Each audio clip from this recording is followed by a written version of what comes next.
Hello and welcome to another episode of Wednesdays with WV.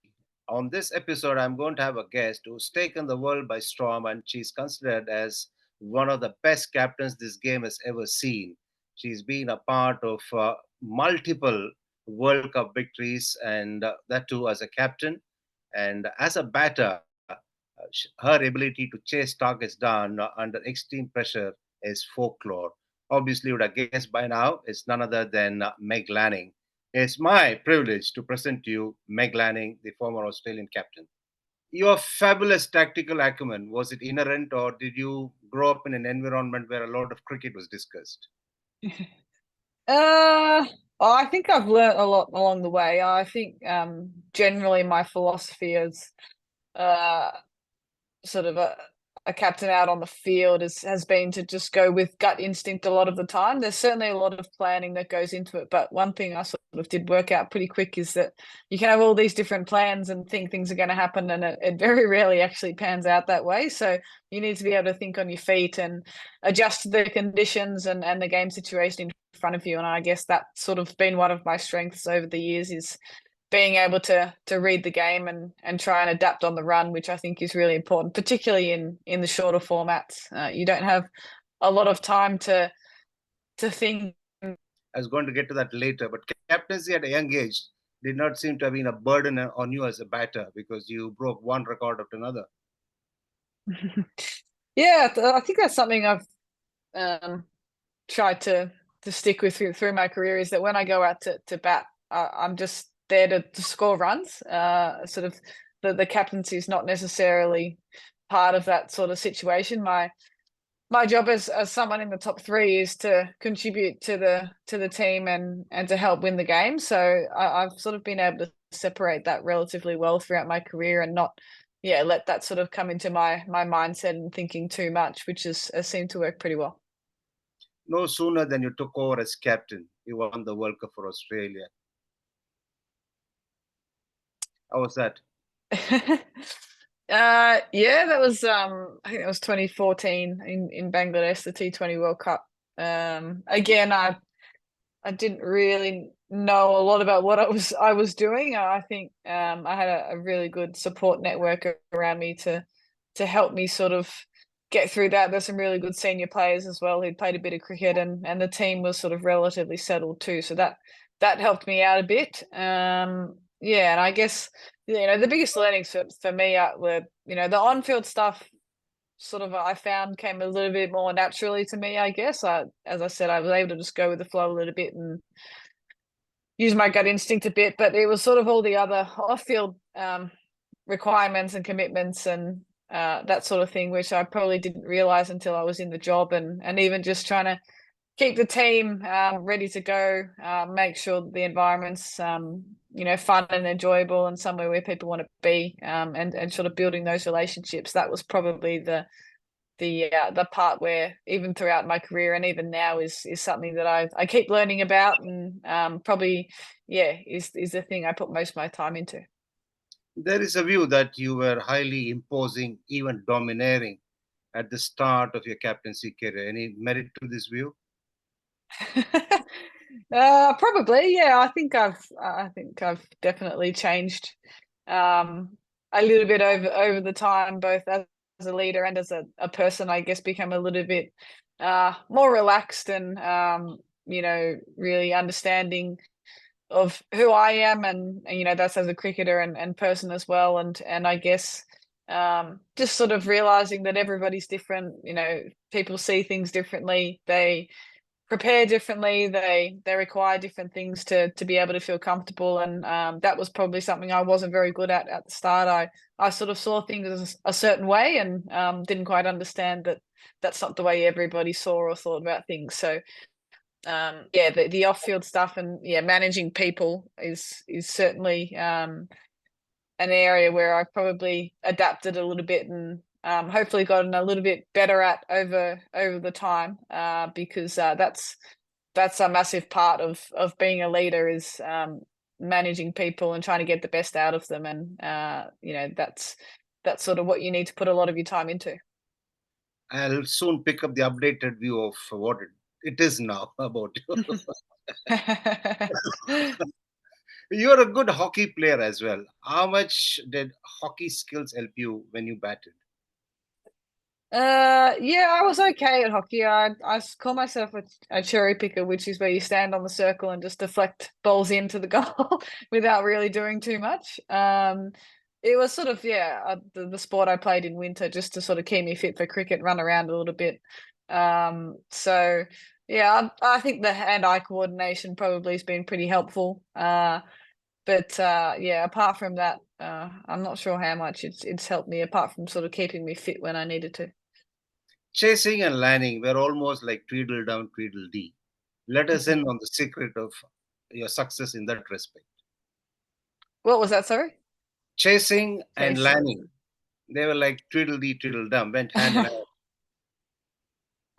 Yeah, it's an interesting one because it's not really something I think too much about, like whether we're chasing or setting. I don't go in with any different mindset. It so happens that my record I think is slightly better chasing, and some of my best innings have come when we're chasing. But I think yeah, it's not necessarily anything different for me.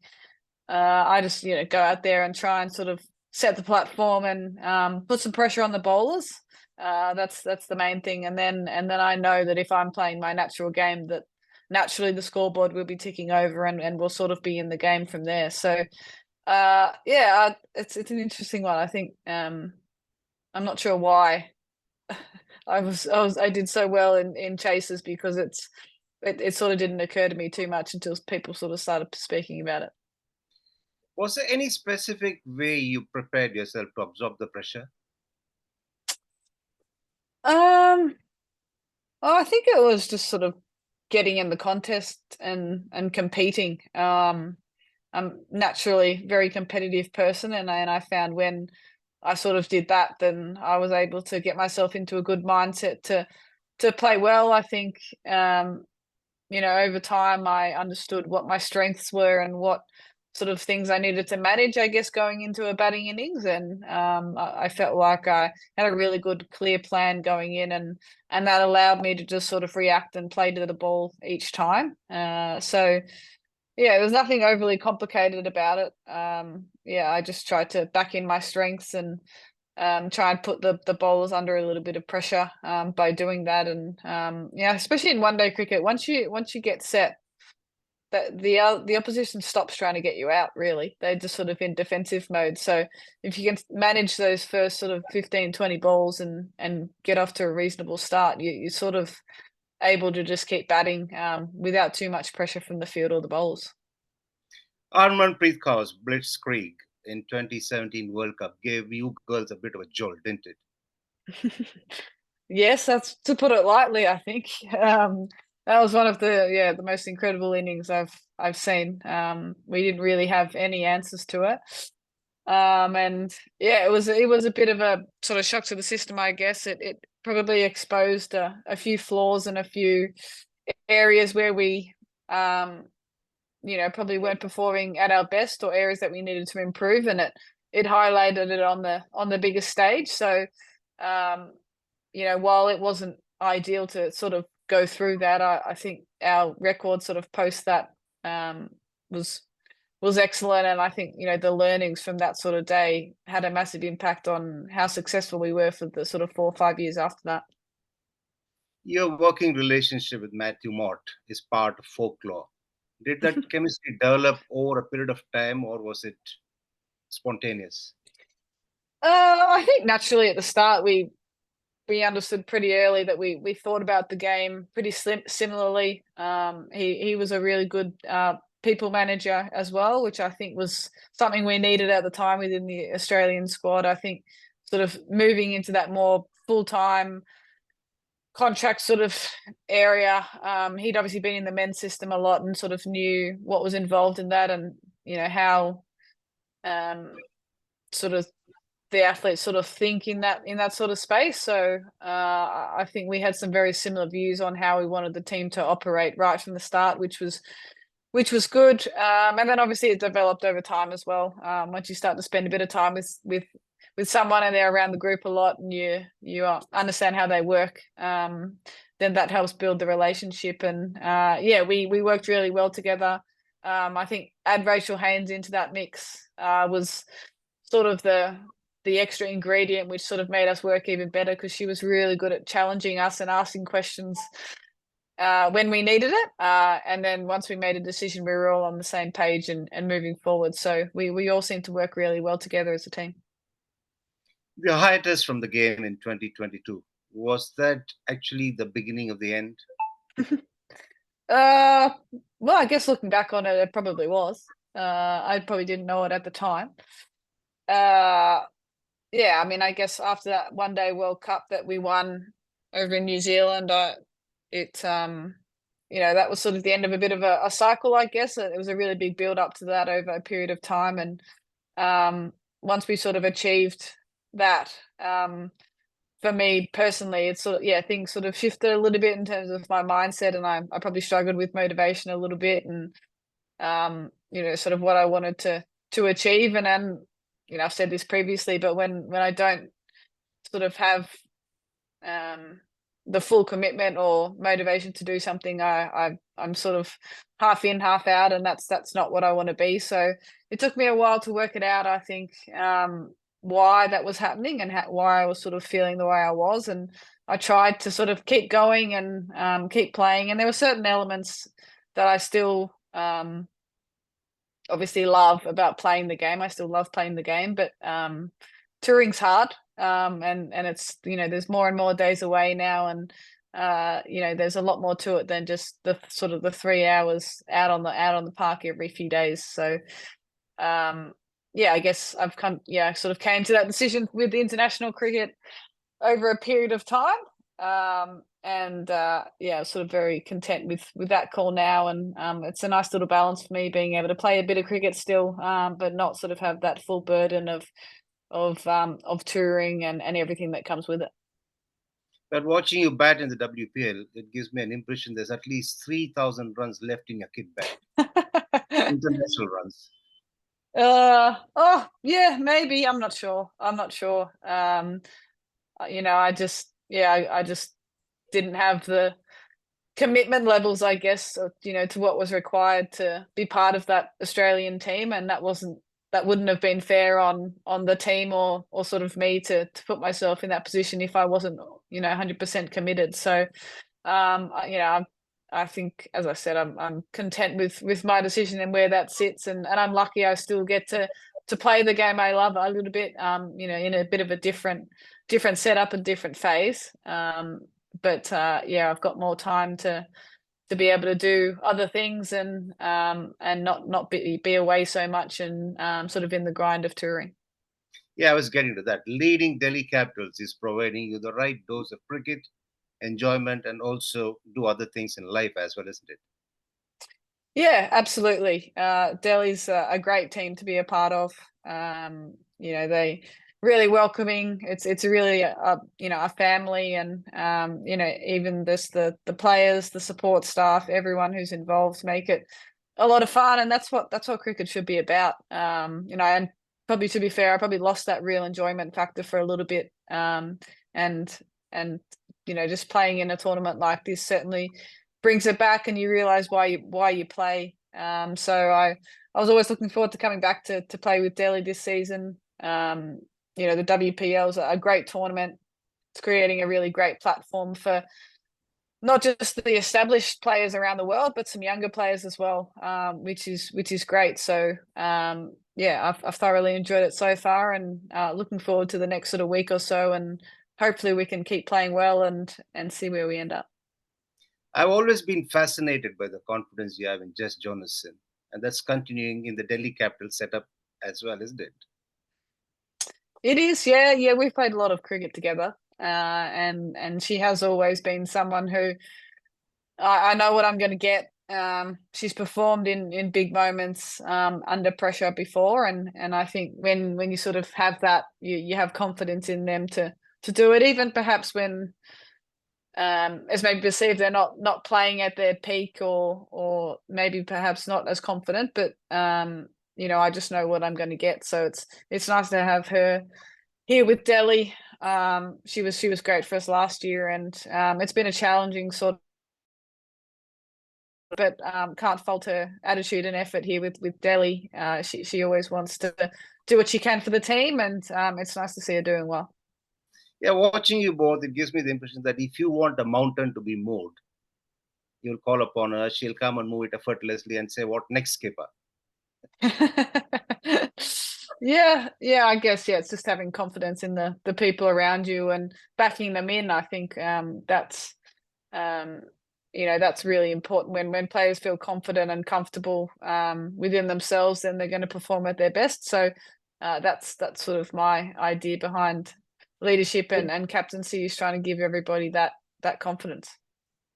With the other nations getting better in the women's vertical, now, does it make Australia vulnerable a little bit? I think so. There's some incredible players around the world, and there has been for a little while. So it's inevitable that at some stage teams are going to beat each other. And we've got some good talent in Australia, absolutely, and certainly want to keep doing well. But I think as the game grows, as competitions like the WPL and the 100 and the WBBL continue to grow, and players get more experience, then they're going to get better. And I think it's absolutely going to happen at some stage. And I know the Australian girls are aware of that too. We need to keep getting better and improving, and it's a great challenge. But I think it's great for the game as well that there's so many good players and teams around the world, and it might be a little bit more even as we go moving forward. Coming out of yourself, do you think you could have done anything differently during your career? I don't think so. I've had a little bit of time to reflect back on my career, and I've been very lucky and fortunate to travel around the world with some amazing people and do some incredible things. And yeah, there was some ups and downs. I think it's always easy to talk about the success that we had, and we had a lot of it, but there were absolutely some times where things didn't go as well, and we had to change a few things and absorb a bit of pressure, and that sort of gets forgotten sometimes. So to have to work your way through that sort of stuff, and then to have some success at the end is great. But I guess the thing that I've thought most about is just sort of the friendships and the relationships that I've built over the time. They're the things that will continue on after the playing part finishes. So to be part of some special teams and have made some really close friends, that's the cool part about it. Is there any suggestion that you would like to make to make this game better? Oh, no, not specifically. I think it's just about it's about opportunity. And I think we're starting to get there. We've obviously got England, Australia, sort of New Zealand and South Africa. They're sort of the top teams. So it'd be nice to continue to grow sort of that next sort of 4 or 5 teams, to make sure that it's a competitive sort of around the world rather than a few sort of dominating all the time. And I think that's happening. I think the World Cups being expanded are really good to give those nations opportunities to play. The more they play, the better they'll get. We've seen someone like Chamari Adapadu be playing in the IPL, the WPL here, from Sri Lanka, and get some opportunity. So we need more players to be able to do that, because that makes the game a lot stronger around the world. So the WPL creates a really good platform, as I mentioned before, for younger players to sort of put their names up and further their names up there, which might not have happened previously. And I think particularly here in India, there's some incredible talent, and it's a bit of a scary thought to think when that all gets brought through with some programs and exposure, how good everyone's going to be here. How much of a strain was it? How much of a mental drain it was, in other words, of being a super duper mega star of Australian cricket? There's no doubt that it took a fair bit of a toll, I guess, over a period of time. And there's so much good that comes with representing your country and the opportunities that you get. And I wouldn't change it for anything, but it does take some hard work and sacrifices along the way. And it really is a 24/7 thing. Especially as captain of the team, you never really get a chance to rest or sort of step away too much. And I am someone who's all in if I'm on something. And I was really enjoying that. I loved doing that through my career, but it probably got to a point where it was unsustainable. I'd sort of given everything that I had. So it's high risk, high reward, I guess. We get to travel the world and play the game that we love. And luckily in Australia, we get paid reasonably to do it as well. So there's so much good, not too much that you can really complain about, but it definitely comes with its challenges, from a sort of a mental perspective, I think, and probably more than you realize at the time.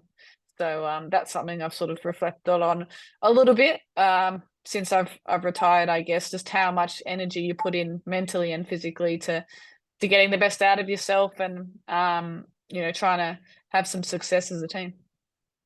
Whenever people saw Meg Lanning, she was a picture of confidence, be it in person or on the television screen.